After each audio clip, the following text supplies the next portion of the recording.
حاضرین جمعہ، بزرگوں، نوجوان دوستوں، عزیز بچوں اور پردہ نشیں خواتین اسلام،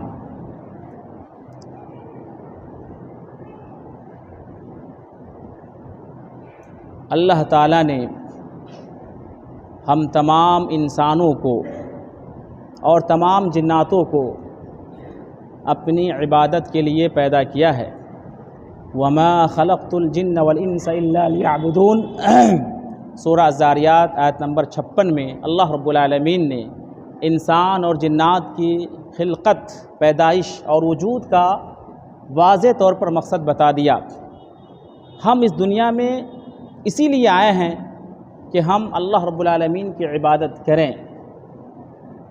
اسلام کی جو تعلیمات ہیں ان کے مطابق زندگی گزارنا یہ عبادت ہے۔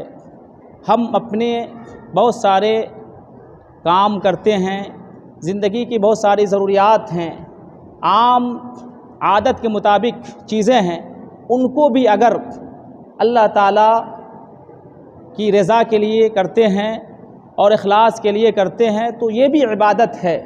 یہ اسلام کی خوبی ہے، یہ اسلام کا حسن ہے اور اسلام کا امتیاز ہے۔ پوری زندگی کا مقصد اللہ رب العالمین کی عبادت ہے، اللہ رب العالمین کی خوشنودی کے لیے زندگی گزارنا ہے۔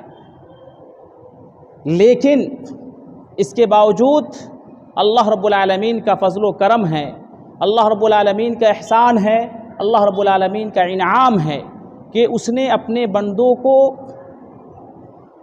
زندگی کے اندر، ماہ و سال کے اندر اور اوقات و لمحات میں ایسے چند لمحات، ایسے چند موسم عطا کیے ہیں جو بطور آفر، بطور پیشکش ہمارے لیے اللہ تعالیٰ نے بنائے ہیں۔ انہی آفر اور پیشکش میں سے عشرہ ذی الحجہ ہے۔ آج جو اسلامی کیلنڈر کے حساب سے تاریخ ہے 1444 ہجری کا 11واں مہینہ چل رہا ہے اور اس کی یہ 87ویں تاریخ ہے۔ ابھی کے بعد، آج کے بعد 2 یا 3 دن کے بعد 1444 ہجری کا آخری مہینہ شروع ہوگا جسے ذی الحجہ کہا جاتا ہے۔ اس مہینہ کے شروعاتی جو 10 دن ہیں انہیں عشرہ ذی الحجہ کہا جاتا ہے۔ اس کی اسلام میں بڑی فضیلت ہے۔ قرآن و حدیث کے اندر خصوصیت کے ساتھ ان 10 دنوں کی اہمیت بتائی گئی ہے، ان 10 دنوں کی عظمت بتائی گئی ہے۔ میں نے خطبہ مسنونہ کے بعد جو سورہ الفجر کی 2 آیتیں پڑھی ہیں ان میں اللہ رب العالمین نے دراصل انہی 10 دنوں کی قسم کھائی ہے۔ اللہ تعالیٰ فرماتا ہے والفجر ولیال عشر، قسم ہے فجر کی اور 10 راتوں کی۔ تمام مفسرین، خاص طور سے امام المفسرین حافظ ابن کثیر رحمۃ اللہ علیہ نے 10 راتوں سے مراد عشرہ ذی الحجہ لیا ہے، یعنی ذی الحجہ کے شروعاتی 10 دن۔ اور علماء کا اتفاق ہے کہ بلا استثناء پورے سال میں اگر دن کی بات کریں، تمام دنوں میں سب سے افضل دن اگر ہیں تو یہی ذی الحجہ کے شروعاتی 10 دن ہیں۔ اس میں رمضان کے دن بھی شامل ہو جاتے ہیں، یعنی تمام ایام میں، ان ایام میں رمضان کے دن بھی ہیں، ان سے بھی افضل عشرہ ذی الحجہ ہے، یعنی ذی الحجہ کے شروعاتی 10 دن ہیں۔ جہاں تک رات کی بات ہے تو رمضان کا جو آخری عشرہ ہے اس کی 10 راتیں تمام سال کی راتوں میں سب سے افضل ہے۔ لیکن اگر دن کی بات کریں تو یہ جو 2-3 دن کے بعد ایام شروع ہونے والے ہیں، دن شروع ہونے والے ہیں، وہ سب سے زیادہ مطلقاً سب سے افضل ہے۔ یہ بہت اہم چیز ہے اور بہت بڑی بات ہے جس کو ہمیں سمجھنا ہے۔ اللہ رب العالمین نے اسی عشرہ کی قسم کھائی ہے، انہی 10 دنوں کی قسم کھائی ہے، اور ہم تمام اچھی طرح سے جانتے ہیں کہ اللہ رب العالمین عظیم ہیں، اللہ رب العالمین کی ذات بہت بڑی ہے، اللہ رب العالمین تمام طرح کی عظمتوں کا مالک ہے، اور اللہ رب العالمین کسی ایسی ویسی چیز کی قسم نہیں کھاتا۔ جو چیز اپنے آپ میں عظیم ہوتی ہے، محتم بالشان ہوتی ہے اور قابل قدر ہوتی ہے، اسی چیز کی اللہ رب العالمین قسم کھاتا ہے۔ لہٰذا اس آیت کریمہ کی روشنی میں عشرہ ذی الحجہ کی فضیلت دوبالا ہو جاتی ہے، اور اس عشرہ کی فضیلت کے لیے یہی آیت کریمہ کافی ہے۔ اس کے علاوہ اللہ کے رسول صلی اللہ علیہ وسلم بخاری کی صحیح حدیث کے اندر ارشاد فرماتے ہیں، ما من ایام العمل فیہن احب الی اللہ من هذه العشر، یعنی عشر ذی الحجہ۔ قالوا یا رسول اللہ ولا الجہاد فی سبیل اللہ، قال ولا الجہاد فی سبیل اللہ الا رجل خرج بمالہ ونفسہ ولم یرجع من ذلک بشیء، رواہ البخاری۔ حضرت عبداللہ ابن مسعود، حضرت عبداللہ ابن عباس رضی اللہ تعالیٰ عنہما روایت کرتے ہیں کہ اللہ کے رسول صلی اللہ علیہ وسلم نے فرمایا کہ پورے سال ان ایام میں کیے گئے عمل سے بہتر کوئی عمل نہیں اللہ رب العالمین کے نزدیک۔ اللہ رب العالمین کے نزدیک تمام اعمال میں سب سے بہتر عمل انہی ایام میں کیا جانے والا ہے۔ صحابہ کرام نے پوچھا کیا جہاد بھی ان ایام میں کیے گئے عمل سے بہتر نہیں ہے؟ تو اللہ کے رسول صلی اللہ علیہ وسلم نے واضح کیا، فرمایا کہ نہیں، مگر وہ شخص جو اپنے مال کے ساتھ، اپنی جان کے ساتھ اللہ کے راستے میں نکلے اور وہ جان بھی اللہ کے راستے میں لٹا دے، مال بھی لٹا دے اور کسی بھی چیز کے ساتھ واپس نہ آئے، یعنی وہ جان مال کے ساتھ اللہ کے راستے میں شہید ہو جائے، قربان ہو جائے۔ اللہ اکبر۔ یہ بخاری کی صحیح حدیث ہے۔ یہ حدیث بھی ہمیں بتاتی ہے کہ عشرہ ذی الحجہ کی بڑی فضیلت ہے اور اس کا بڑا مقام اور مرتبہ ہے۔ حضرت امام ابن حجر رحمۃ اللہ علیہ اس کی وجہ بتاتے ہوئے کہتے ہیں کہ والذی یظہر ان سبب لامتیاز عشرہ ذی الحجہ لمکان اجتماع امہات العبادہ فیہ وہی الصلاۃ والصیام والصدقہ والحج وغیر ذالک۔ ابن حجر رحمۃ اللہ علیہ فتح الباری کے اندر اس کی وضاحت کرتے ہیں، وجہ بتاتے ہوئے لکھتے ہیں کہ دراصل جو سبب ظاہر ہے وہ یہ کہ اس عشرہ ذی الحجہ کے اندر، ان 10 دنوں کے اندر تمام جو بڑی بڑی عبادتیں ہیں، جو امہات العبادات ہیں، جیسے نماز ہے، روزے ہیں، صدقات و خیرات ہیں اور حج ہیں، یہ تمام عبادتیں اکٹھا ہو جاتی ہیں۔ اور واقعی میں جب آپ دیکھیں گے تو انہی 10 دنوں میں بڑی بڑی عبادتیں انجام دی جاتی ہے۔ اسلام کے جو 5 ارکان ہیں، تقریباً وہ 5 ارکان اس میں آپ کو مل جائیں گے۔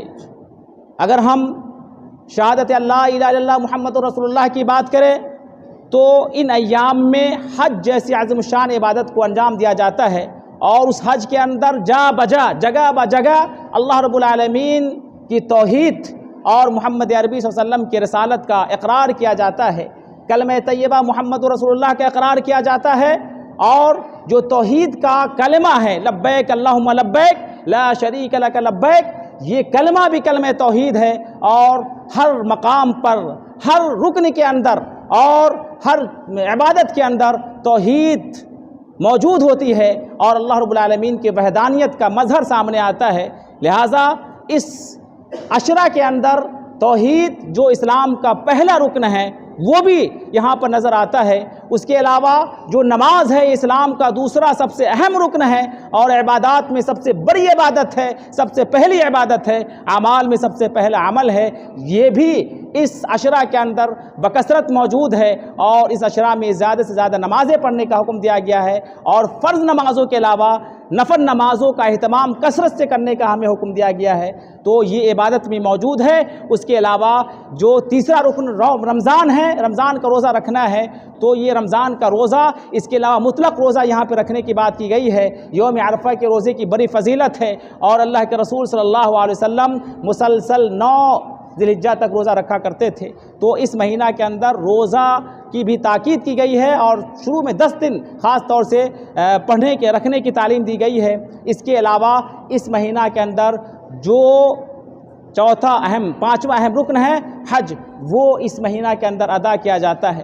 یہ جو عشرہ ذی الحجہ ہے اسی میں حج جیسی عبادت کو انجام دیا جاتا ہے، تو کل ملا کر کے اس 10 دنوں کے اندر اللہ رب العالمین نے ہمارے لیے تمام اہم عبادتوں کو جمع کر دیا ہے، تمام عظیم الشان اعمال کو انجام دے دیا، جمع کر دیا ہے، جس کی وجہ سے اللہ رب العالمین نے ہمارے لیے اس 10 دنوں کو اور اس عشرہ کو ایک انعام کے طور پر رکھا ہے، ایک احسان کے طور پر رکھا ہے، اور ہمارے لیے یہ سنہری موقع ہے، ہمارے لیے یہ آفر ہے، ہمارے لیے پیشکش ہے کہ ہم اس عشرہ کو، ان 10 دنوں کو اللہ رب العالمین کی عبادت میں لگائیں اور اس کو غنیمت جانتے ہوئے اپنے گناہوں سے معافی مانگ لیں۔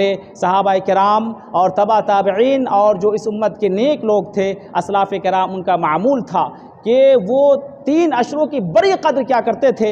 ابو عثمان نہدی رحمۃ اللہ علیہ کہتے ہیں کہ کان السلف یعدمون 3 عشرات، جو اسلاف کرام تھے وہ 3 عشروں کی بڑی قدر کیا کرتے تھے، عشر ذی الحجہ و العشر الاول من المحرم والعشر الاخیر من رمضان۔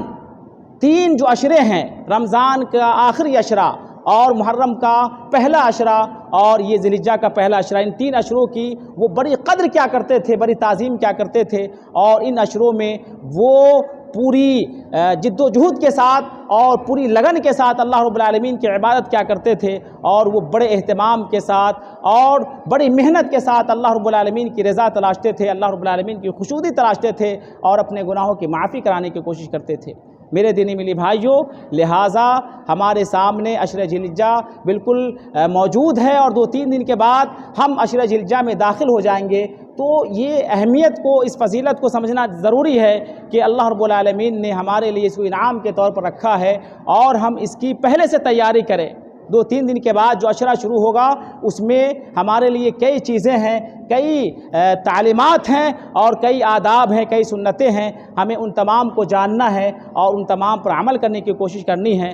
اللہ کے رسول صلی اللہ علیہ وسلم پورے 9 دن مسلسل روزہ رکھا کرتے تھے۔ یہ عشرہ ذی الحجہ کی بڑی چیز ہے، اہم چیز ہے، اور آپ جانتے ہیں کہ روزہ کی کتنی زیادہ فضیلت ہے۔ اللہ کے رسول صلی اللہ علیہ وسلم کے بارے میں آپ کی ازواج مطہرات روایت کرتی ہیں، کان نبی صلی اللہ علیہ وسلم یصوم 9 ذی الحجہ و یوم عاشوراء و 3 ایام من کل شہر۔ ابو داؤد کی صحیح حدیث ہے کہ اللہ کے رسول صلی اللہ علیہ وسلم ہمیشہ 9 ذی الحجہ تک روزہ رکھا کرتے تھے، اور یوم عاشوراء جو 10ویں محرم ہے اس کا بھی روزہ رکھتے تھے۔ اسی طریقے سے آپ صلی اللہ علیہ وسلم ہر مہینے کے 3 دن روزہ رکھا کرتے تھے، یعنی ایام 20، 13، 14 اور 15ویں دن روزہ رکھا کرتے تھے۔ اس کے علاوہ اللہ کے رسول صلی اللہ علیہ وسلم نے 9ویں ذی الحجہ کی روزہ کے بارے میں خصوصی فضیلت بیان کی، صوم یوم عرفہ احتسب علی اللہ ان یکفر السنۃ التي قبلہ والتي بعدہ، رواہ مسلم۔ امام مسلم رحمۃ اللہ علیہ نے اس حدیث کو نقل کیا ہے کہ مجھے اس روزہ کے بارے میں، 9ویں ذی الحجہ کے روزہ کے بارے میں اللہ تعالیٰ پر یقین ہے کہ اللہ تعالیٰ اس روزہ کے بدلے پچھلے 1 سال کے گناہ معاف کر دے گا اور آئندہ 1 سال کے گناہ کو معاف کر دے گا۔ 1 دن روزہ رکھنے سے 2 سال کے گناہ معاف ہو جاتے ہیں، جو گناہ ہے صغیرہ ہے، چھوٹے چھوٹے گناہ ہیں۔ اللہ رب العالمین ان کو، ہمارے اس روزہ کو ہمارے گناہوں کا کفارہ بنا دے گا۔ یہ کتنا بڑا مقام ہے، کتنا بڑا ثواب ہے۔ اس کے علاوہ عام اگر روزے کی بات کریں تو اللہ کے رسول صلی اللہ علیہ وسلم نے فرمایا کہ ما من عبد یصوم یوما فی سبیل اللہ الا بعد اللہ بہ وجہہ 70 خریفا۔ یہ بخاری کی صحیح حدیث ہے کہ جو کوئی بھی بندہ اللہ کے راستے میں 1 روزہ رکھتا ہے، اللہ تعالیٰ کی رضا کے لیے، خوشنودی کے لیے صرف 1 دن روزہ رکھتا ہے، تو اللہ تعالیٰ 70 سال کی مسافت کے برابر اس کے جسم کو جہنم سے دور کر دے گا۔ اللہ اکبر! یہ کتنا بڑا ثواب ہے روزے کا، اور کتنا بڑا اجر ہے، کتنا بڑا مقام ہے۔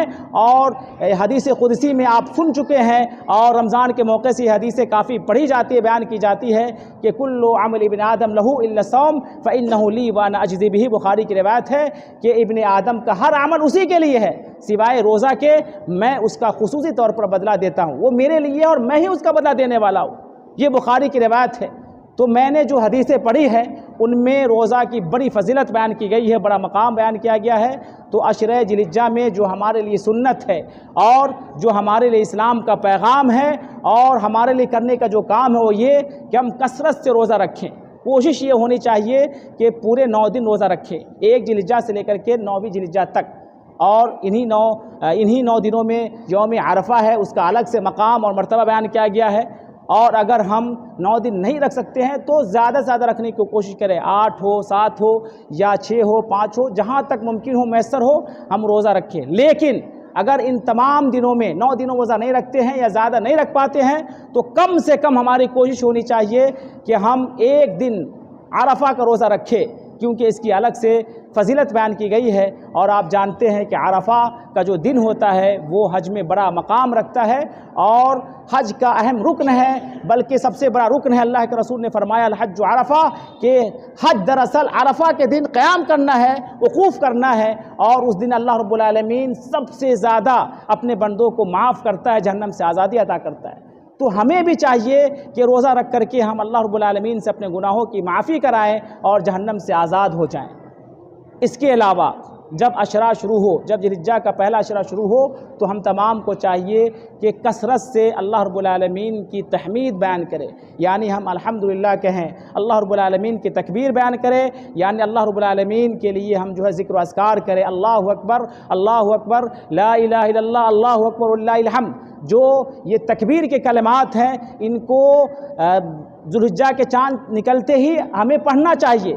یہی اللہ کے رسول صلی اللہ علیہ وسلم کی سنت ہے، یہی صحابہ کی سنت ہے۔ حضرت ابن عمر رضی اللہ تعالیٰ عنہما اور حضرت ابو ہریرہ رضی اللہ تعالیٰ عنہ یہ دونوں عشرہ میں نکل جاتے تھے، ذی الحجہ کے شروع کے 10 دنوں میں بازار میں نکل جایا کرتے تھے، مارکیٹ میں نکل جایا کرتے تھے، اور وہ زور زور سے اللہ اکبر یعنی یہ تکبیر کے کلمات کہتے، لوگ بھی ان کو دیکھ کر کے تکبیر کے کلمات کہتے تھے۔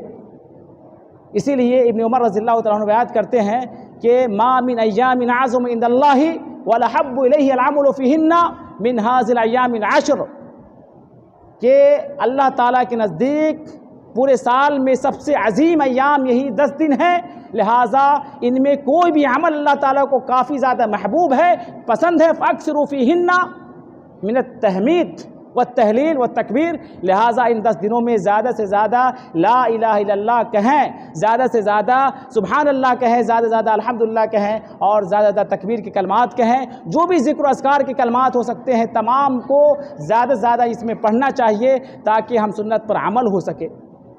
لیکن افسوس کی بات یہ ہے کہ ہم اس سنت کو اپنی زندگی کے اندر نہیں ڈھالتے، اس سنت پر عمل نہیں کرتے، یہ سنت مردہ ہو چکی ہے۔ کوئی بھی ایسا شخص نظر نہیں آتا جو عشرہ ذی الحجہ کا چاند نظر آنے کے بعد تکبیر کے کلمات کہتے ہوں، حالانکہ صحابہ کرام اس کا خصوصی اہتمام کرتے تھے۔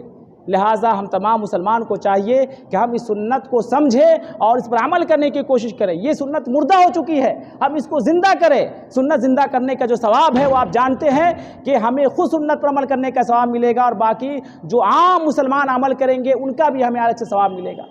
من احیا سنت من سنتی قد امیتت بعدی فلہ من الاجر مثل اجور من عمل بہا، جو آدمی سنت کو زندہ کرتا ہے تو اس کا اسے ثواب ملتا ہے، اور دوسرے لوگ بھی جو عمل کرتے ہیں ان کا بھی الگ سے ثواب ملتا ہے، اور ثواب میں کوئی کمی نہیں کی جاتی۔ لہٰذا ہم تمام مسلمانوں کو سنت پر عمل کرنا چاہیے۔ اس کے علاوہ اس عشرہ کے اندر ہمیں جب کوئی آدمی قربانی کرنے کا ارادہ کرتا ہے تو ایک اہم چیز یہ ہے کہ بال اور ناخن نہیں کاٹنا چاہیے۔ اللہ کے رسول صلی اللہ علیہ وسلم نے فرمایا اذا دخلت العشر واراد ان یضحی فلا یمسن من شعرہ وبشرہ شیئا، مسلم شریف کی روایت ہے۔ حضرت ام سلمہ رضی اللہ تعالیٰ عنہ روایت کرتی ہیں کہ جو کوئی بھی قربانی کا ارادہ رکھے اور عشرہ ذی الحجہ کا چاند نظر آ جائے، عشرہ داخل ہو جائے، تو وہ اپنے بال اور ناخن میں سے کچھ بھی نہ تراشے، کچھ بھی نہ کاٹے۔ تو یہ اہم مسئلہ ہے کہ اس مہینہ کے شروع ہوتے ہی یہ مسئلہ ہمارے سامنے ہوتا ہے اور یہ حکم ہمارے اوپر لاگو ہوتا ہے، ہم اس پر عمل کریں۔ جو کوئی بھی قربانی کرنا چاہتا ہے، یا تو قربانی کا جانور لے چکا ہے یا ارادہ میں ہے کہ ہم کل پرسوں انتظام کریں گے، تو اس آدمی کے لیے ضروری ہے کہ وہ بال اور ناخن نہ کاٹے۔ اس میں بہت سارے مسائل ہیں اور بہت ساری باتیں ہیں۔ بہت سارے لوگ کہتے ہیں کہ نہیں کاٹنا چاہیے، یعنی کاٹنا مکروہ ہے۔ بہت سارے لوگ کہتے ہیں کہ کاٹنا جائز۔ اس میں علماء کے کئی آراء ہیں، کئی اس میں قول ہیں، لیکن صحیح بات یہ ہے ابن عثیمین رحمۃ اللہ علیہ اور دیگر جو معاصرین علماء ہیں ان کا یہ کہنا ہے کہ جو قربانی کا ارادہ کرتا ہے ان کے لیے بال ناخن کاٹنا ہے کہ نہیں حرام ہے، بال ناخن کاٹنے سے پرہیز کرنا ضروری ہے۔ جو قربانی کا ارادہ کرتا ہے، یعنی جو گارجین ہے جس کے نام سے قربانی ہوتی ہے، اس کے لیے مسئلہ ہے۔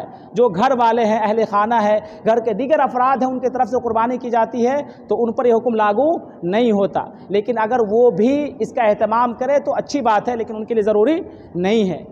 لیکن جو لوگ بال ناخن بغیر عذر شرعی کے، بغیر مجبوری کے کاٹ لیتے ہیں تو ان کو گناہ ہوگا، لیکن اس کا کوئی کفارہ نہیں ہے۔ یہ ایک اور بات ہمیں سمجھنی ہے کہ جو کوئی عشرہ داخل ہو گیا لیکن ارادہ نہیں کیا ہے، 2-4 دن کے بعد اسے لگا کہ ہمیں استطاعت ہے، طاقت ہے، ہم قربانی کرنا چاہتے ہیں، تو جب سے ارادہ بنایا ہے 2 روز 3 روز کے بعد سے، یعنی 2-3 دن گزر چکے ہیں عشرہ ذی الحجہ کے، اس کے بعد ارادہ کیا تو وہیں سے وہ اس سے پرہیز کرے۔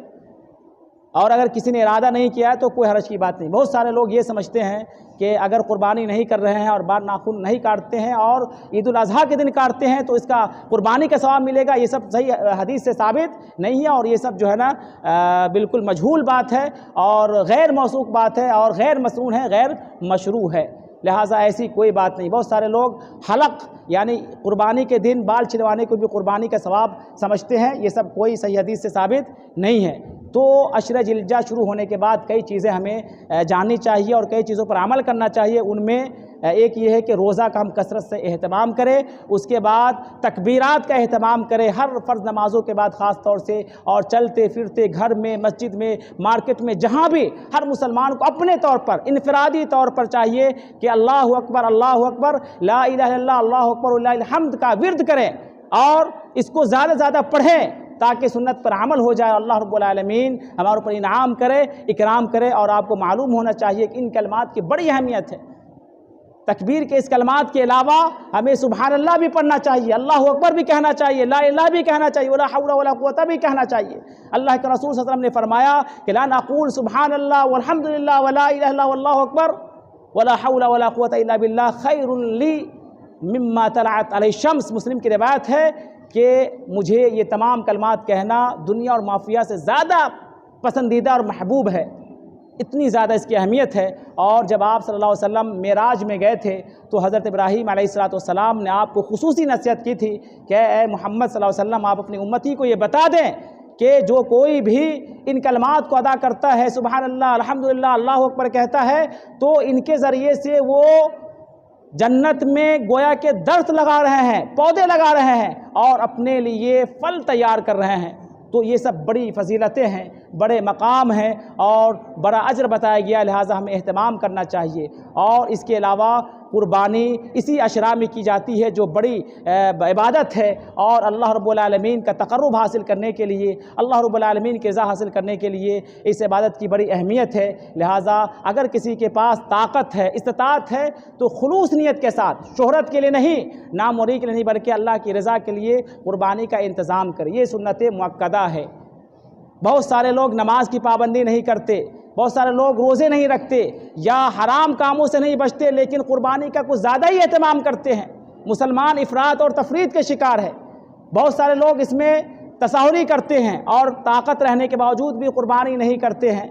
بہت سارے دین بیزار افراد ہیں اور دین سے دور افراد ہیں جو قربانی کرنے کی طرف توجہ نہیں دیتے، اور بہت سارے ایسے لوگ ہیں جو نماز نہیں پڑھتے، روزہ نہیں رکھتے اور بہت سارے واجبات کو ادا نہیں کرتے، حراموں میں مبتلا ہیں، لیکن وہ قربانی بڑے اہتمام سے کرتے ہیں، بڑے پیسے خرچ کرتے ہیں۔ کیوں؟ اس لیے کہ شہرت مقصود ہے، ناموری مقصود ہے اور مقابلہ آرائی مقصود ہے۔